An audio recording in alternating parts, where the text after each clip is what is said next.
Everybody having a good week? Boy, these weeks between Christmas and New Year, they are crazy weeks. Yeah. Every year, I'm not playing on my phone. I'm getting to my... Oh. Come on. Proverbs 15.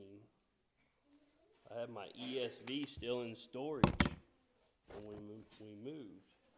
And so, I use my digital version. 15, we were down around verse 13. I didn't mark it last week. I failed, but I know that's where we were close to getting. We'll look at 12. When we ended, I know we were talking about verse 11. It says, hell and destruction are before the Lord, so how much more the hearts and sons of men. So talking about the idea in verse 11 that if God can see into those places that we can't, he can also see into what? Our hearts, right? And we say, is that a comforting thought or a scary thought? What do you do if you don't have a heart? Well, we watched the Wizard of Oz and learned how to get one. Anyway, the idea is I think that all of us in our life at one point or another would be ashamed for God to see into our heart, right? But also it's a blessing for us, Him to see into our hearts as we mature and as we grow and develop, right, as Christians. Verse 12 says, scoffer does not love one who corrects him, nor will he go to the wise. And I thought that was the verse we were really talking about when we ended. What's a scoffer? Andy's not here. He's the one I think that made the comment last week about what scoffer is. What's a scoffer?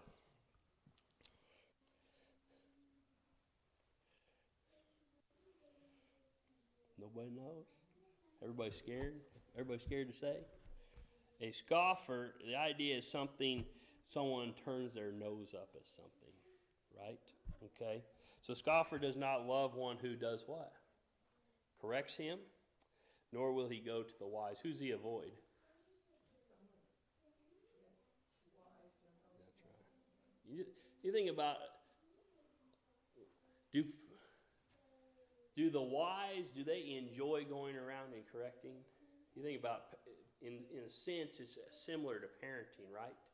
Do parents enjoy always? We got a nod for the yes.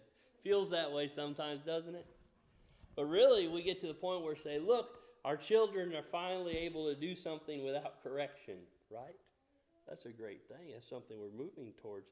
And so the wise are there just trying to help in many cases. We'll come to verse 13. It says, a merry heart makes a cheerful countenance, but by sorrow of heart the spirit is broken. And so I think this is the first new verse for the week. What's a merry heart? Here we have Merry Christmas. What are we talking about? Yeah, happiness. We're talking about a cheerful countenance, right? A cheerful countenance. It says a merry heart makes a cheerful countenance. And so have you ever said or heard somebody say, that person just glows? You ever heard that? What type of person is this verse describing? That type of person, right? And we study about Esther or Ruth, right? When you read through those accounts, especially with Ruth, the type of individual she was, from just the 4 short chapters in the book of Ruth. I think that this verse, we see a merry heart makes a cheerful countenance. I believe that book describes her in that way, right? Okay. Do we know what she looked like? Here's what I believe she didn't look like. I don't believe she was one that had a scowl on her face all the time. Because the book of Ruth doesn't describe her being that type of individual, right? Eric's talked about Dorcas. You think she was that way? Okay. It says, but by sorrow of heart, what? The spirit is broken. So if we got section 5 on our table of contents or for our notes. We look at this. By sorrow of the heart, the spirit is broken. How many of us have had a broken heart? Everyone has, right? It's caused by different things. Do you still have a broken heart? Okay. How do we overcome it? It's our choice, right? There's things we have to do to work past it. And going back to the merry heart makes a cheerful countenance. We've got to strive to overcome that, don't we? Did Jesus go through times in his life where it was happy times, and did he go through difficult times also? Yeah. Remember in John chapter 14, what did he tell his disciples? Let not your heart be troubled. Think about that. He's trying to help them overcome that broken spirit or that broken heart. Any questions or comments? We'll move on to verse 14. What would you say the difference is in verse 15 when it says a glad heart? I heard several people said a happy heart, but why not a joyful heart? I didn't hear anybody say that. Why not joyful?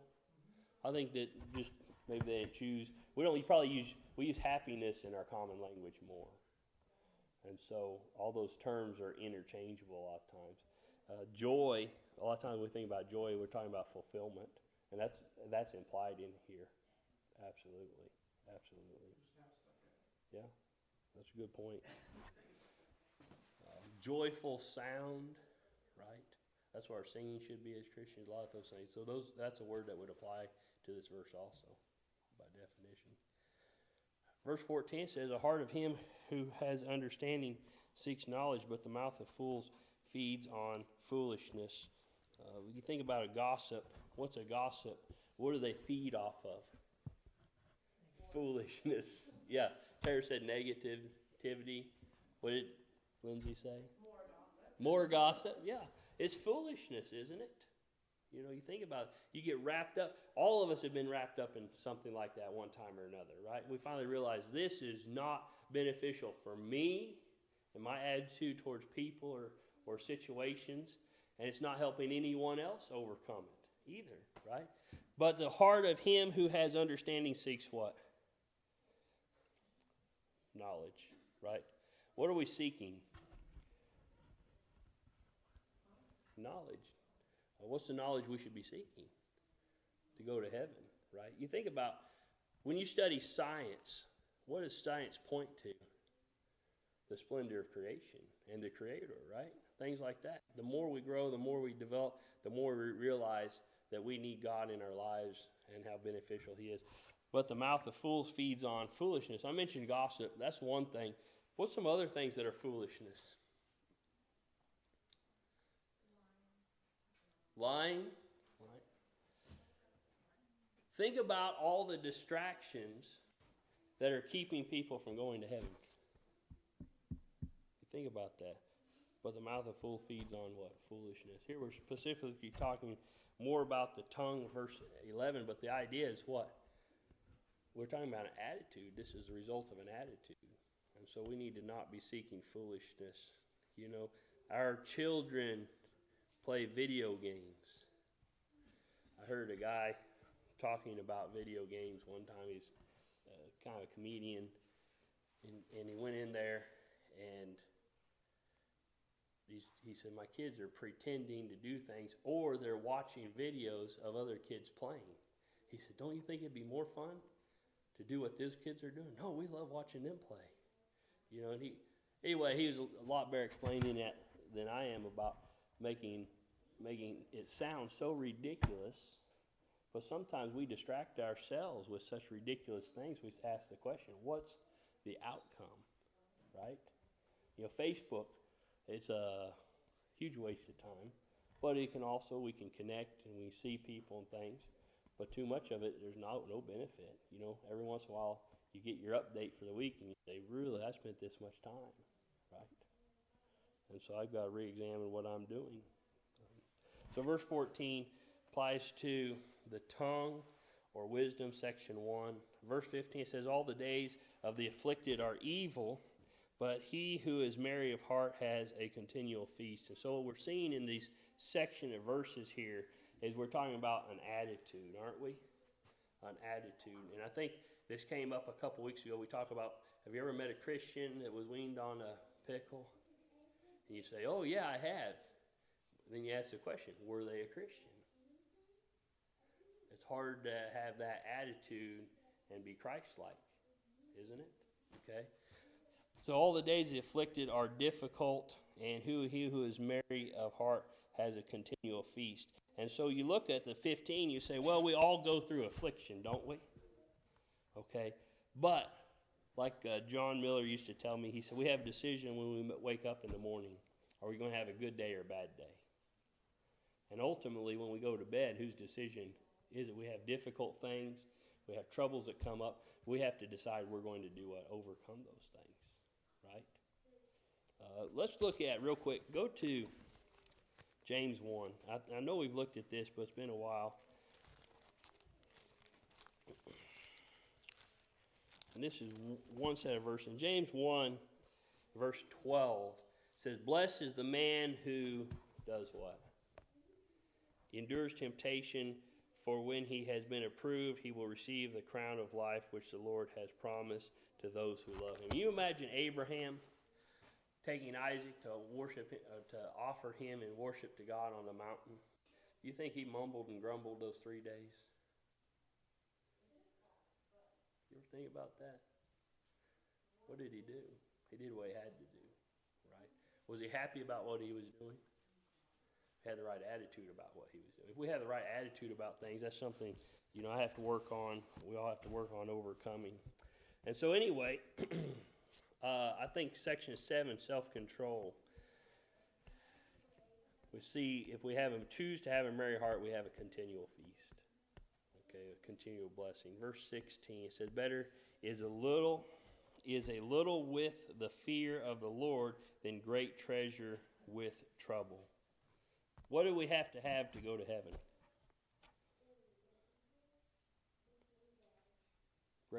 Great things. Expensive things. Better is a little and have the fear of the Lord than to, I think this is worded differently. Let me read it in the...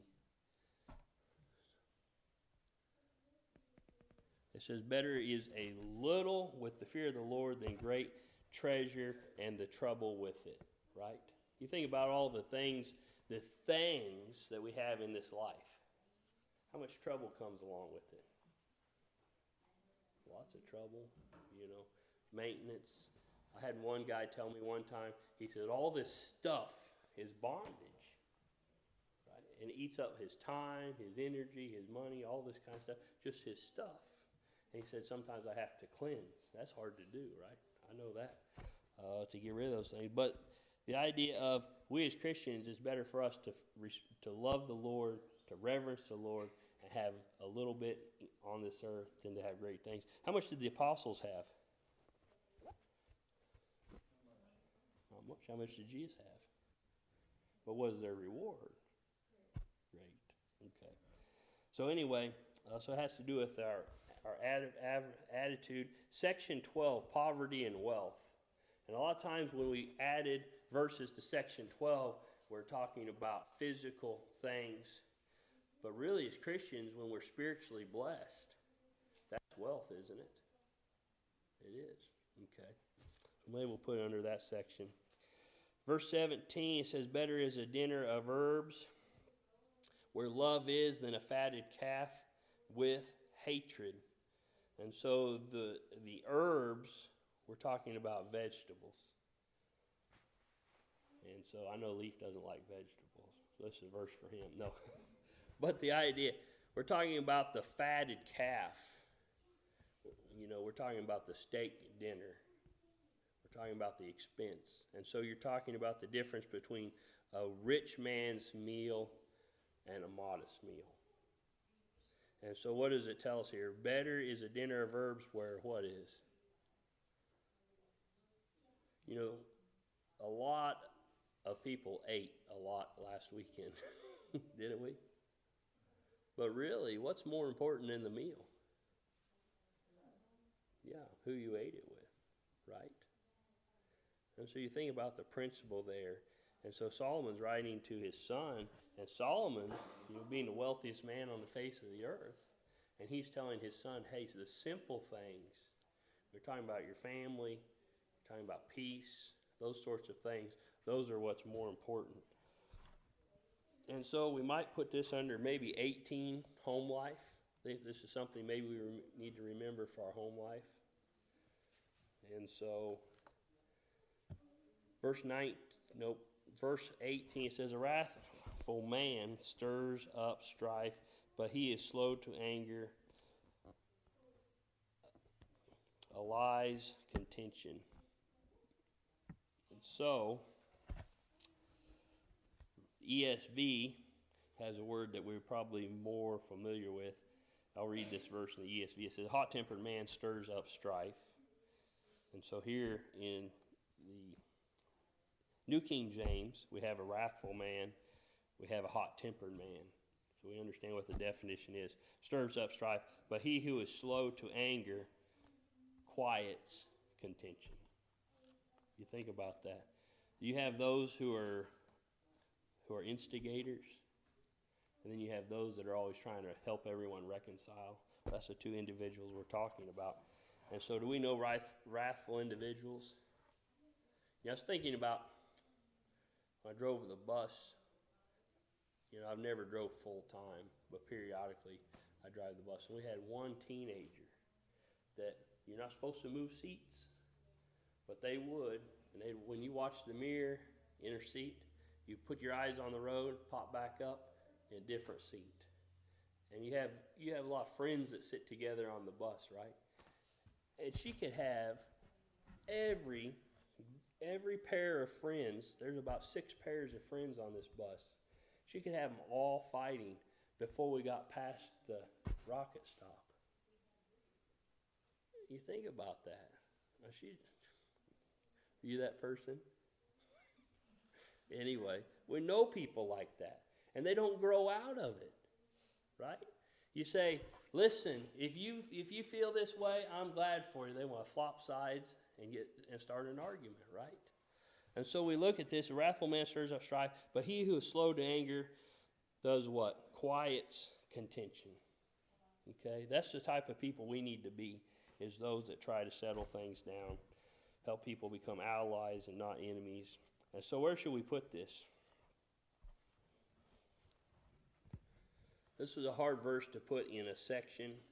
I think section 7 under self-control might be the best place for it, for our study. All right, verse 19 says, the way of the lazy man is like a hedge of thorns, but the way of the upright is a highway. So you think about the way going through a hedge of thorns. How many of us have ever went through a hedge of thorns? Difficult, isn't it? It's difficult. What's that? It hurts. Yeah, that's a good point. It hurts.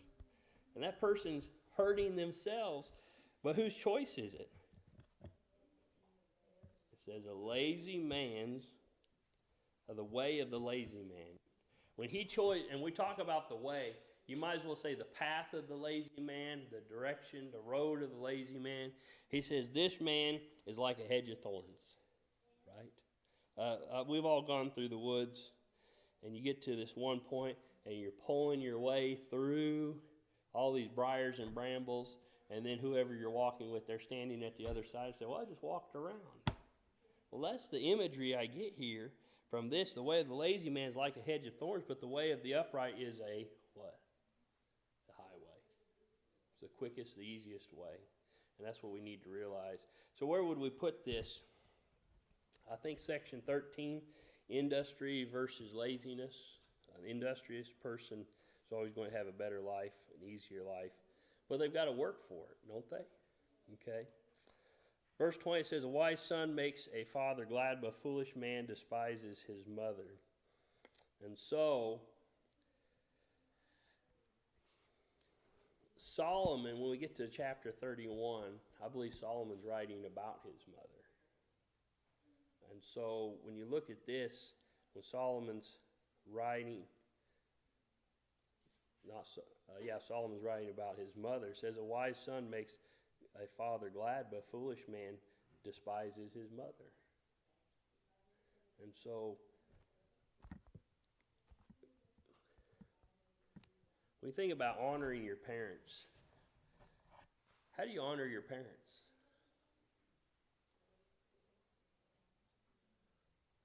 How do you honor them? Be respectful. Bring them gifts? Be a good person.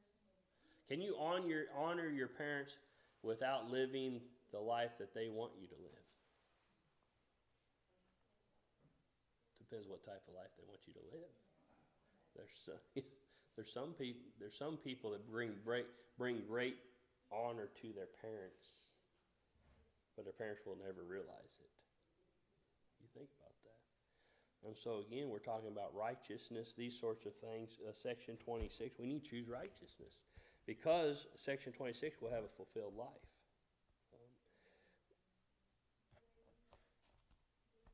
It is hard as a parent. My children aren't grown, of course, but we all have dreams and aspirations for our children, don't we?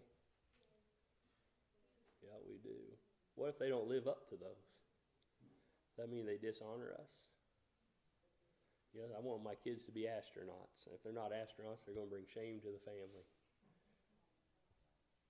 You know, as long as they're righteous, right, and they're assets to society, they're faithful Christians, then they're going to bring honor to us, right? Despite what I may want them to become. And that's difficult, isn't it? A wise son. Verse 30 or 21, it says, Folly is joy to him who is destitute of discernment. Big words, complicated. But a man of understanding walks uprightly. So folly is joy to him who is destitute of discernment. What do they enjoy doing? What's folly? Just wastefulness, right? Wasteful living. But a man of understanding, what's that? Foolishness, right? Just wasteful living. But on contrast to that, we see here a man of understanding does what? Walks. The idea is walking with direction. And so the ESV words, folly is a joy to him who lacks sense, but a man of understanding walks straight ahead. Right? Which way are you going in life? Where are you headed in life? How many of us need to walk with direction? We all need to be walking with direction, don't we? And we're talking about mainly spiritually speaking. We need to walk with direction. There's a lot of things we can do in this life and be a Christian, right? But it all needs to revolve around what? Our Christianity. Lots of professions. Where would we put this? I think section 13 is a good one. Maybe verse 15, the world will see that you have direction in life and those sorts of things. Maybe section 27, joy and fulfilled life. Goes to verse 22, it says, without counsel, plans go awry, but a multitude of counselors, they are established. Without counsel, plans go awry or array. ESV, without counsel, plans do what? Fail. Okay. Think about when we go back to the book of Joshua. God told the Israelites to march around Jericho, don't they? Didn't? And so that's what God told them to do. After that, then Joshua chose to do what? Go to Ai. Remember? What happened to Ai? Didn't they have some in their army die? Was it 32 or 36 men? Joshua, why was he chosen to lead God's people? You ever wonder why? Because he was the right man for the job, right? But even though he was the right man for the job, did he consult anyone for wisdom? Who should he have consulted? God. He should have consulted God. Same principle here. It says without counsel, without advice. You go to the end of the verse, but a multitude of counselors, they are what? Established. Even Nebuchadnezzar in the book of Daniel, who was an ungodly man, did he have people who were advisors to him? He did. Why? Because he, even though he was as successful of a man as he was, what did he realize? Solomon, being the wisest man on the earth, did he have counselors? He did. He did. He consulted others before making decisions. And so we look at this. Maybe section 1 under wisdom would be a good place to put this.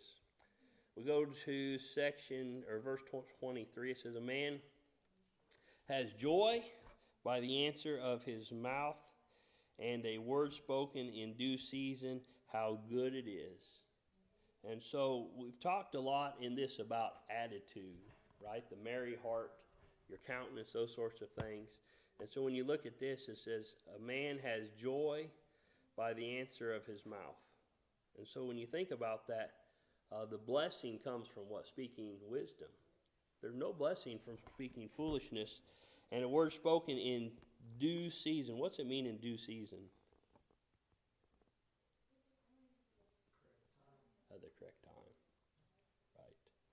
Right. Jesus even told his disciples, he said, there's many other things that I would like to tell you, but you're not able to bear them now. Right? Jesus knew that he had to be careful. And so when you look at this, I think section 11, the tongue, would be a great place to put this under. Verse 24 says, the way of life wins upward for the wise, that he may turn away from hell below. And so the path of life leads upward for the prudent, that he may turn away from Sheol beneath. And so we see this. If we have a desire to do what's right, what will happen? We'll stay on the right path. Is it going to be easy? No. We'll stay on the right path if that's what we desire. Maybe section 26 under righteousness, or 27, a joyful and fulfilled life.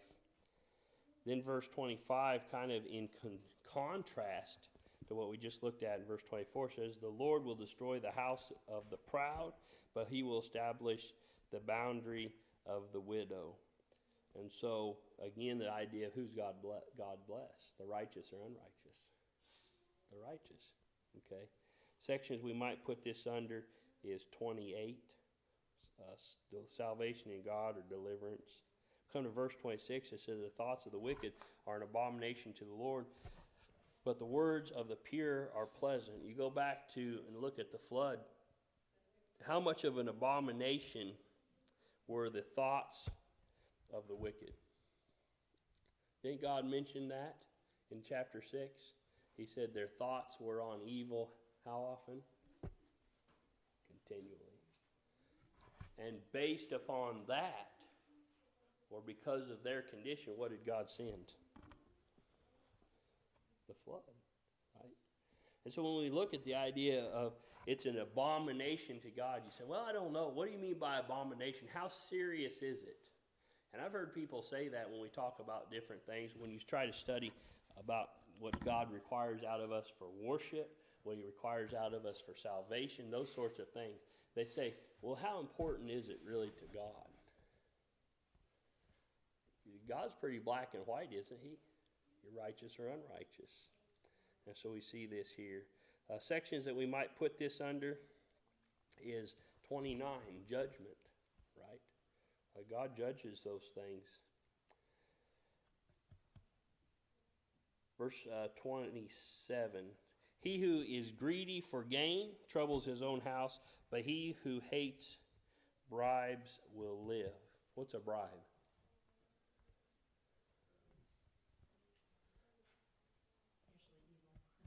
Usually evil, right? I will bend this rule if what? Yep, pay you for it. Anyway, it's similar to blackmail, isn't it? Although I think it could apply to that. But the other, he who is greedy for gain troubles whose house? His own house. If you're just trying to gain, can you be a giver?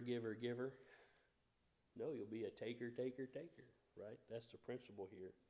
So I think section 17 would be most applicable for this, generosity and greed. We need not be those sorts of people.